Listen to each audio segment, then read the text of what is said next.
Have you ever met someone who seems to have it all together on the outside, but is constantly beating themselves up on the inside? Someone who holds themselves to impossibly high standards and feels they can never quite measure up? If so, there's a good chance you are talking to an INFP personality type.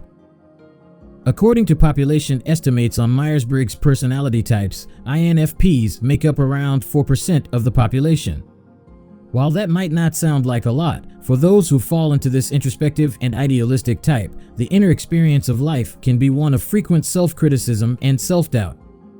So, what exactly is it about the INFP personality that seems to predispose them to self-hatred? Let's explore some core traits that shape the INFP experience and why this makes them hate themselves. Idealistic perfectionism.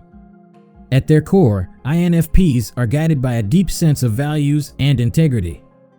They have an idealized vision of how the world could and should be the better, kinder, more authentic version than they often see around them. This relentless idealism means they harshly judge themselves against their high standards and moral code. For the INFP, more is needed to get by or follow the crowd. They want to live purposefully, stay true to their principles, and make a genuine difference. But living up to their idealized self-image is an incredibly high bar.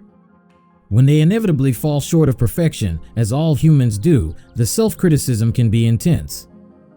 Inward focus and high sensitivity. INFPs are naturally introspective, constantly analyzing their thoughts, feelings, and motives. This constant inward focus highlights every perceived flaw and mistake. Combine this with the INFP's high sensitivity, and even minor incidents can spiral into extended periods of rumination and self-loathing. While their sensitivity allows INFPs to pick up on subtleties and connect deeply with their values, it's a double-edged sword. They tend to read into things, blowing issues out of proportion and taking failures exceptionally personally. A slight mistake can leave them questioning their entire self-worth. Fear of actualizing potential. There's a paradox at play for many INFPs. They have grand visions for themselves and believe they can achieve great things. Yet, simultaneously, they doubt their abilities and berate themselves for not living up to their envisioned potential. INFPs hate feeling inauthentic or that they've compromised their values in any way. But their high ideals make it extremely difficult to feel like they've fully actualized who they want to be.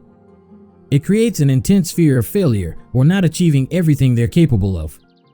Self-hatred becomes a way to motivate themselves, but also a crippling source of anxiety. Quiet struggle in a loud world.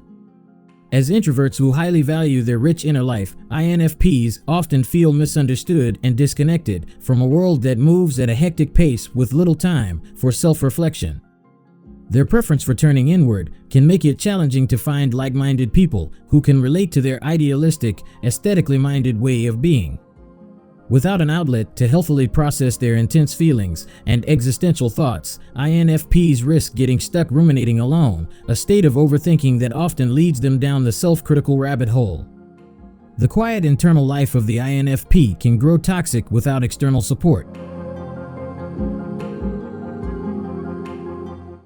INFPs want to make the world a better place and be a source of goodness, but they frequently struggle to extend that same compassion to themselves.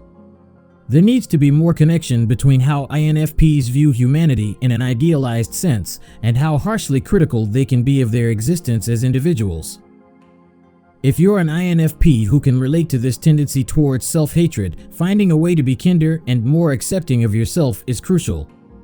While high standards can drive growth, relentless self-criticism often does more harm than good. Seek out like-minded communities, cultivate self-acceptance, and have compassion for your idealistic, sensitive soul. The world needs more, not less, of the INFP's humanity.